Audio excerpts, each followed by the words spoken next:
Бүгүн Акордада Кипр Республикасынын, Жапониянын, Кердин, Австриянын, Буркина Фасонун, Лаос Элдик Демократиялык Республикасынын, Жаңы Зеландиянын, Даниянын жана Словениянын 9 мамлекеттин атайын ыйгарым укуктуу элчилеринин Казакстандын президентине ишеним грамоталарын тапшыруу аземи болуп өттү. Касым-Жомарт Токаев дипломаттарга кайрылып, Казакстан глобалдык масштабта да, аймактык масштабта да тынчтыкты сүйгөн тышкы саясат жүргүзүп жатканын баса белгиледи. Өлкө эл аралык аренада активдүү оюнчу жана Борбор Азиядагы эң ири экономика болуп саналат. Мамлекет башчысы белгилегендей, Казакстандын рыногу экономикалык кызматташтык үчүн ачык. Жыйынтыгында Касым-Жомарт Токаев элчилерди дипломатиялык миссиянын расмий башталышы менен куттуктады.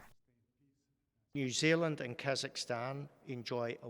Зеландия менен Казакстан жылуу мамиледе, бизде соода жана инвестиция, ядролук жайылтпоо, тынчтык жана коопсуздук сыяктуу маанилүү маселелер боюнча жалпы максаттар жана кызыкчылыктар бар. Nuclear non-proliferation, peace. China and Kazakhstan are good neighbors linked by common mountains and rivers. Кытай менен Казакстан орток тоолор жана дарыялар менен байланышкан жакшы коңшулук, өз ара ийгиликтүү жана өсүү үчүн жакшы достор жана жакшы өнөктөштөр. Биздин эки тараптуу мамилелерибизде жакшы динамика жана өнүгүү байкалат. Leapfrog progress.